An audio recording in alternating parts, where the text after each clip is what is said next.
Today we are going to play with my favorite color combination, Azorius, and the deck commanded by Harbin, Vanguard Aviator. So yes, we are playing once again with soldiers, but this time making a more control-based version of soldiers, with access to very powerful cards in blue. Our commander can give flying and +1/+1 to the team if we attack with 5 soldiers or more. Our soldier package is insane. Miriel to make multiple tokens, Siege Veteran to put counters on creatures and protect us from removal, Valiant Veteran to pump the team, Guardian of New Benelia as a very powerful threat that can also scry, and our best blue cards: Protect the Negotiators to counter something and create more tokens, Sky Strike Officer, our secret commander, a card that brings an insane amount of value, Eotian Tactician for more Lord effects, and finally Reflections of Littjara to make copies of our soldiers, plus Kindred Discovery to draw cards every time a soldier ETBs or attacks. Just Azorius perfection. Go to the games.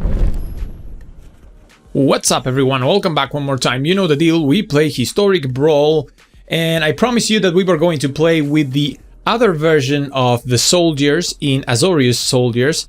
This is Harbin Vanguard Aviator.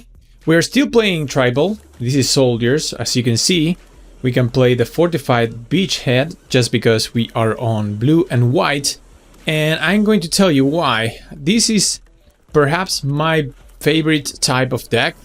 Decks that can play counter magic but still be aggro, still be kind of trying to deploy mostly creatures, but then have a couple of silver bullets, a couple of interactive spells that when you're just playing an aggro color like mono white, or you're going mono red, or even mono black, or any combinations of them, you are a little bit weak to board wipes, removal, and that's where you can lose some games. But in this case, Soldiers, gives us the possibility to play with Harbin, and Harbin is a fantastic commander that requires you to play many soldiers for it to be at its best. We place Harbin on turn 2, and Harbin on turn 2...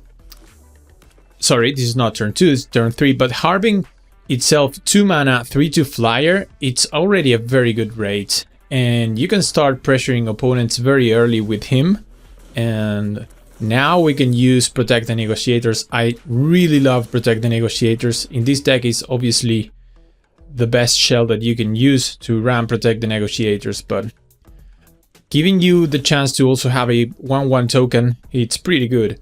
And fun thing about this deck is that we have some hidden commanders that you will see throughout the videos, hopefully, but Harbin is not especially necessary for us, obviously, to win and deploy our strategy. And you can see we're playing now Thalia's Lieutenant. Thalia's Lieutenant is also sneaky good, because one thing that the soldiers have in common is that most of them are human, as you can see here in the Siege Veteran. So Thalia's Lieutenant is sneaky good in this deck, one of the best cards as we can play.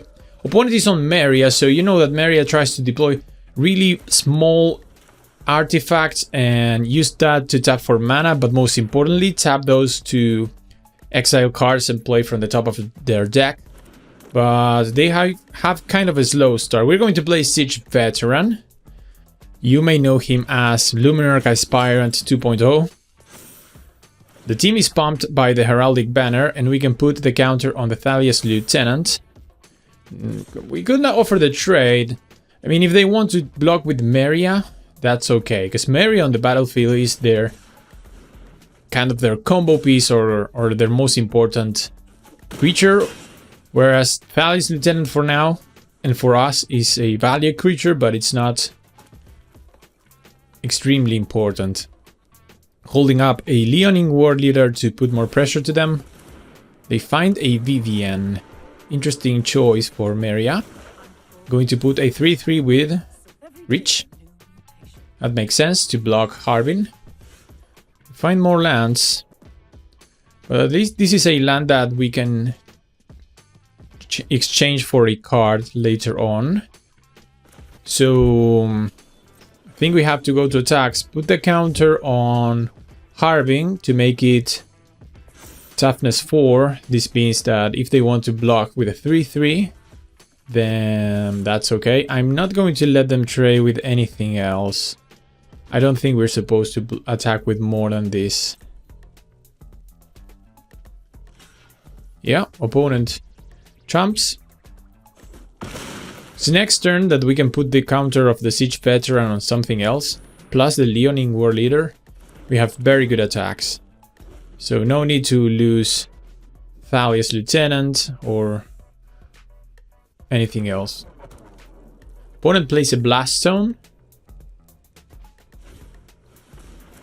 And a Howling Mine. Alright, so good synergistic card with Meria because they can tap it for card advantage and thus breaking the symmetry of Howling Mine. Now we won't draw cards and they will. But that might be too little too late because we have a lot of pressure. Leonin War Leader are going to make more tokens. Oh, and we can even pump them even more. Okay, so Rally the Ranks, another card that is super efficient for us. 2 mana pump the team. Extremely good, especially when these type of effects, Lord effects, are 3 mana. So we choose Soldier and our board is super big and we just have to hit face. Let's put the counter here so they still cannot block the Veteran efficiently. And we will go on to a massive attack to their 12 points of life, hoping that we can take them down. The tokens will attack them too. Opponent blocks the 7/5 flyer. You have to block something else. You have to block the 6 power creature, and you die nevertheless. There's too much power on the battlefield. Okay, this is lethal, unless they have removal spell here. Oh, they have a Chaos Warp. Okay, and we find... Whoa! We spit into a Yotian Tactician! Nice! Wow, that's so great. +1/+1 to the team. Thank you very much for letting me play with the Tactician. And yeah, we win. We will go to the next game. Here we are for another round with Harbin. Azorius Zoldyrs. Kind of aggro, but with a little bit of control too. But mostly aggro. I really like the access that blue gives us to some other sneaky, very good cards like Reflections of Littjara. Also, we have the... how is it called? The blue Kindred something that gives us card draw if we attack with the type of creature that we choose. Turn 1 Thraben Inspector is one of the best things that we can do. Obviously in turn 1. Got a little access to card draw later, play our commander. Getting close to the 5 soldiers that Harbin requires to make the team fly. And +1/+1. So here, what's the play? Should we go Heraldic Banner or should we go Rally the Ranks? I think Heraldic Banner is better because it accomplishes the same thing while ramping us. Heraldic Banner in this type of deck is so good. So good in aggro decks. Just paying the extra mana that you will pay versus, I don't know, Arcane Signet is such a small price to pump the team. Opponent goes Relic of Legends into Witching Well, but this might be too little because we can put a lot of pressure on them. We could play the Guardian and follow that up with the Rally the Ranks. Or maybe... Wow, opponent sees it. Yes, it's too much pressure to Jhoira. Wasn't even able to talk about Jhoira. Ladies and gentlemen, here we are for Harbin Vanguard Aviator, Azorius Soldiers versus Ognis. This is the commander that synergizes with hasty creatures, giving them treasures. This is an expensive hand, but we have Sky Strike Officer, which is one of the hidden commanders of the deck. That card is bonkers. Sky Strike's Officer, going to make soldiers every time that we attack. But then it also has kind of a Crypt Breaker trigger or activated ability in which we can tap 3 soldiers to draw cards. So that is pretty darn good. Opponent starts with a Robber of the Reach, aggroing out. We will go Harbin turn 2, put a 3/2 flyer. We need to draw our white source. That's what we're missing here. Anyways, next turn we can go Sky Strike. Opponent Lightning strikes our commander. But that's a lightning strike that won't go to our officer. They take a cold steel heart from the top of our deck. Come on, give me white source. No. Alright. At least we can cast the Sky Strike Officer, and then we can also cast Soldiers with the Secluded Courtyard, but as of now, Swords to Plowshares and Faithful Absence are looking like dead cards in our hand. But here we are playing our Secret Commander, Sky Strike. Ooh, opponents, Questing Beasts. We need to find white immediately. Oh, there it is, just in time. Okay. Ask and shall receive. Alright, so Secret Commander attacks, makes a 1/1. That's cool. We can play the Plains. We can tap the Courtyard for white. Play Thraves. Get a clue. Pass the turn, kill Questing Beast with swords. Also try to draw another white source. Right, 1/1 haster.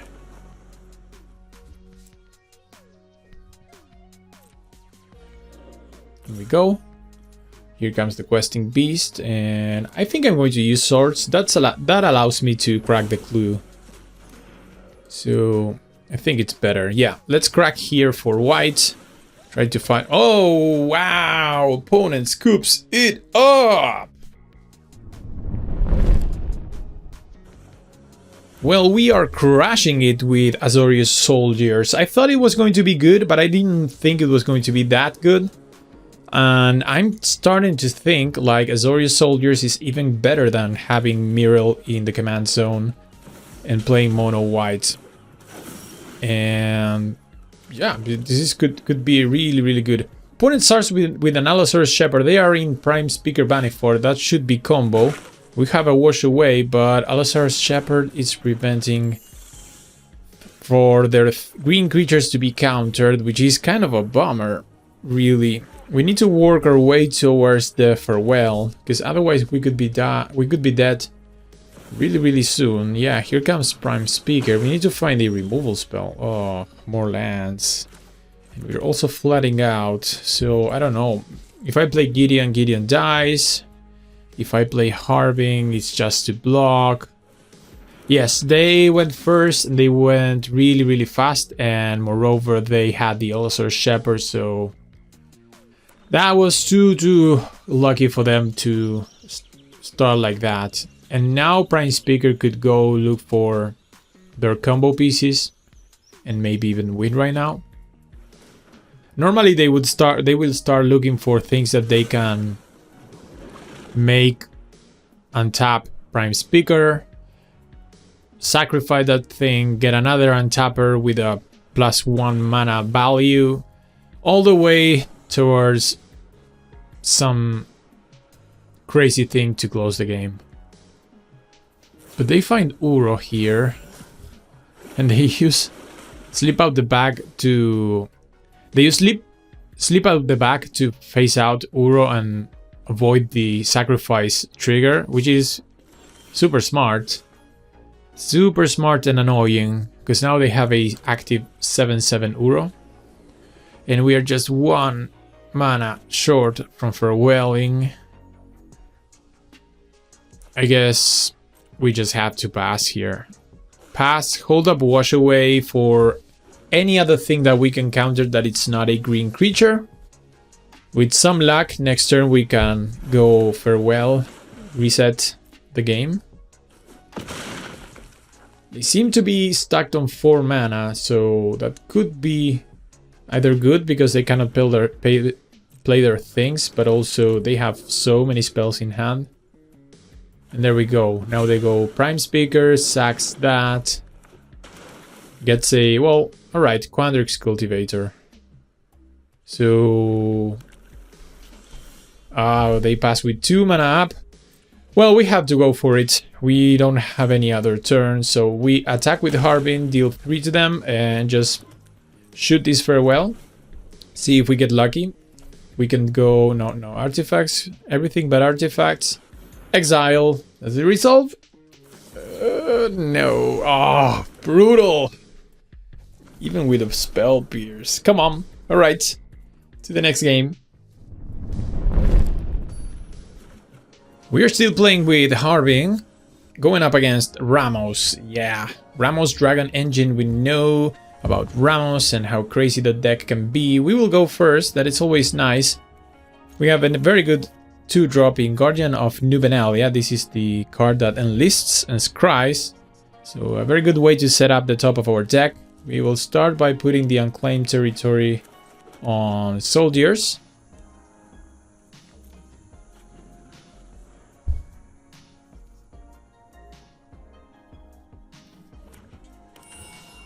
Opponent plays a Triumph. We find Farewell one more time. Well, maybe that will be good. Maybe we can destroy their board with that. But let's start with Guardian of New Benalia.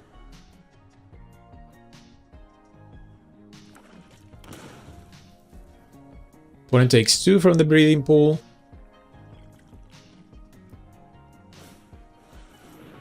And plays a Mana Rock. They have to make their mana base work, because they need probably 5 colors to cast their spells. Ramos is itself colorless, but he is mostly supported by multicolor spells. Alright, so Temple of Enlightenment finds us an unbreakable formation. I'm not sure we need this card. We need more action. We need more soldiers. Can attack here for 2, and then follow that up by Harbin. Well, 5 power on the battlefield is cool, and if they don't play a creature right now, we can enlist Guardian, enlist Harbin, and Scry 2. Try to also find our best spells. Alright, Uro. Again, we see Uro. So many players playing with Uro. So they gain 3, draw a card. They can play another land if they want, if they have it.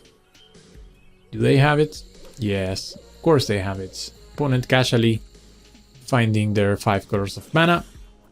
And, well, Thalia could be interesting, because Thalia delays part of their deck, not exactly all. We can go Heraldic Banner. I think we want to go super aggro, try to make as much damage as we can. The next turn we could follow that up with a Benalish Marshal. There we go, Thalia before combat, just in case they had something to do on combat. And we will use the Enlist ability from the Guardian to scry, because they don't have any blockers, so this will essentially be the same damage, but with a Scry 2. Wow, and this is a very good Scry 2. The question is it too late for the Wash Away to draw it next turn? Or is it better if we go Mirel, super aggro? I think I would like to have the chance to Wash Away, because maybe they won't go Ramos, maybe they have something better to do. And then we wait on Ramos with a Wash Away.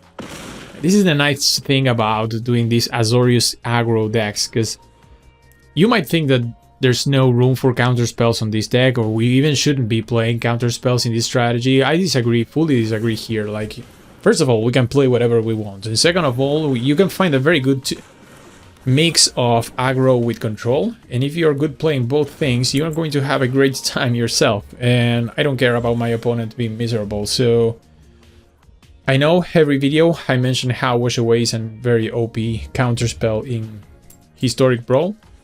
Well, while it is printed and it's legal, I will keep playing with it, so that's as much as I will say. Alright, so Benalish Marshal, good. We can enlist Thalia, then enlist Harbin, attack with Thalia 2. And if they go try to trade with the Guardian, we can give it indestructible. And now we have to choose if we keep the Reliquary Tower, and answer is no. So a 9/3 that we can give indestructible.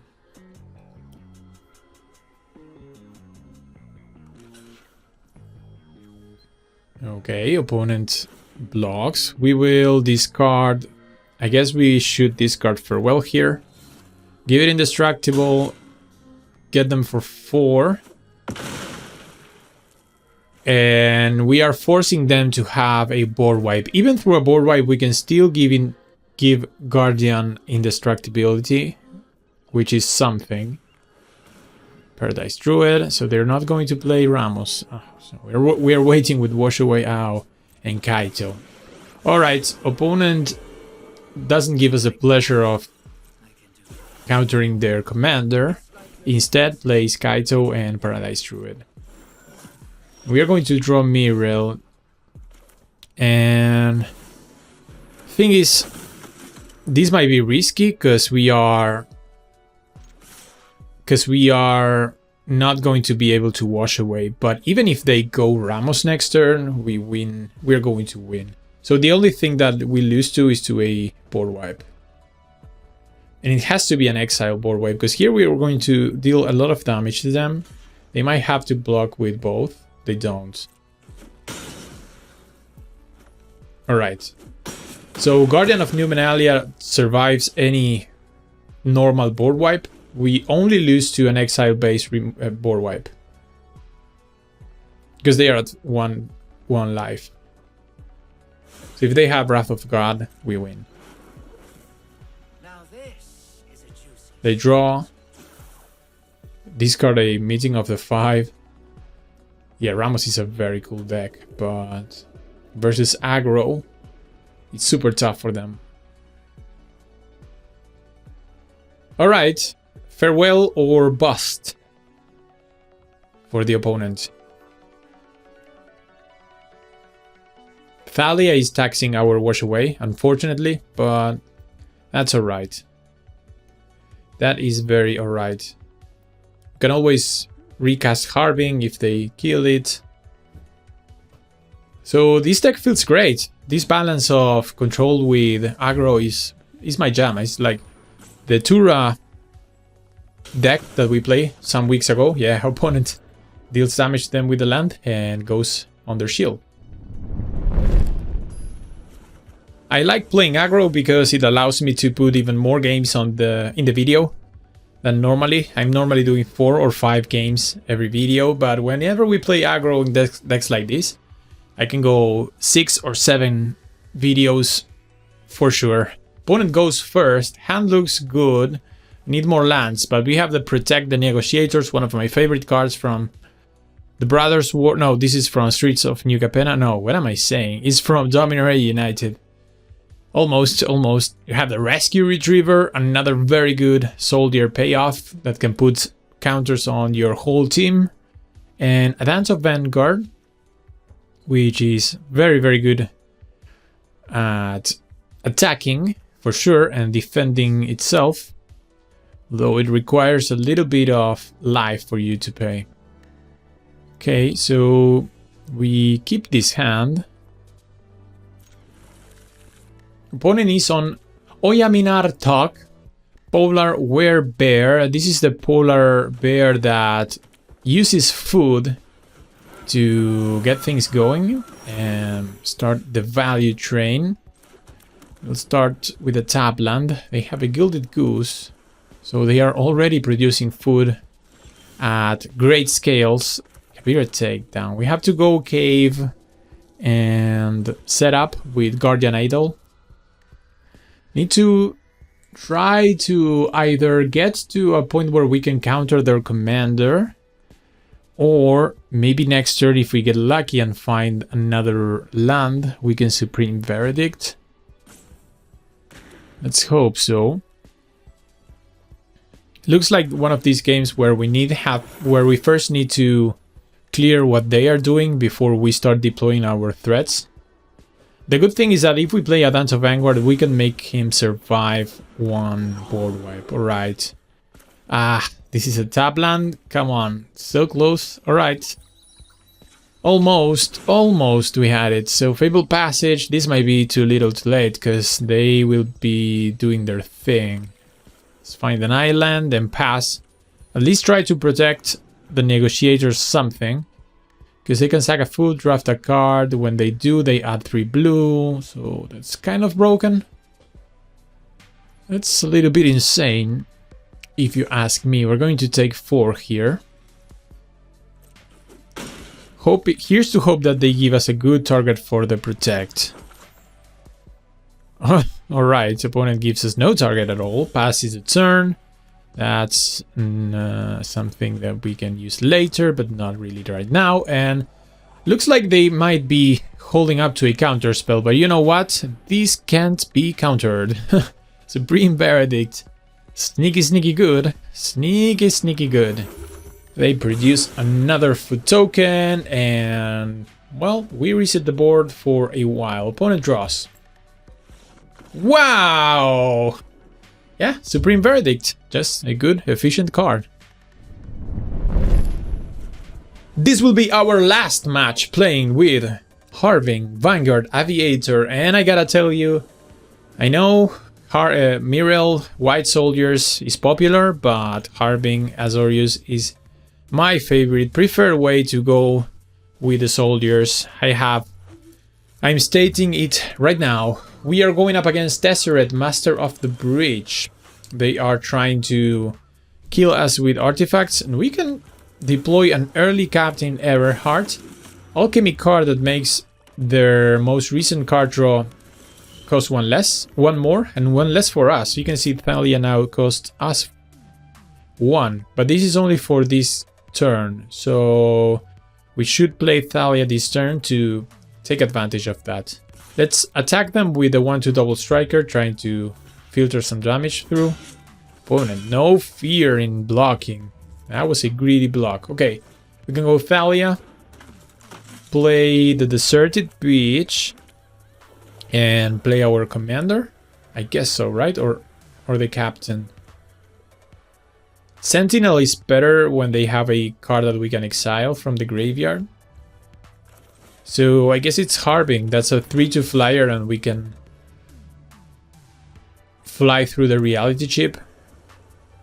How is the reality chip a 0/4? How is that chip so tough? What is it made of? What is it made of?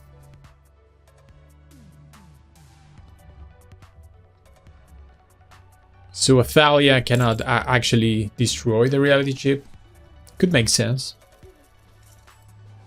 Opponent with the ugly, ugly, ugly Kamigawa full art lands. Of course, we are winning because we have a better looking lands than them.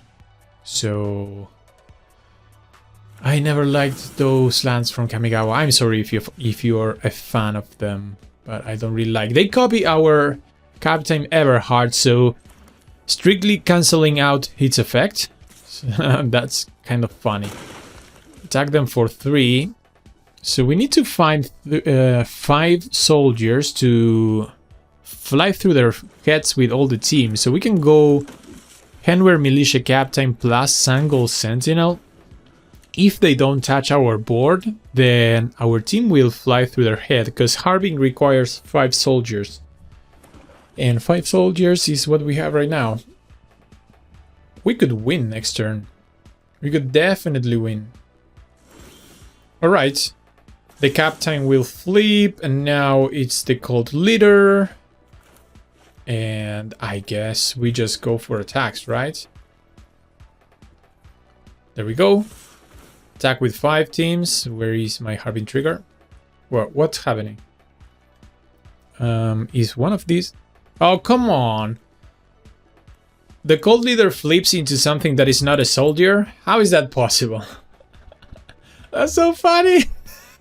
That's so funny. It flips. It's a better creature, but it stops being a soldier for a reason. Like, it becomes a cult leader.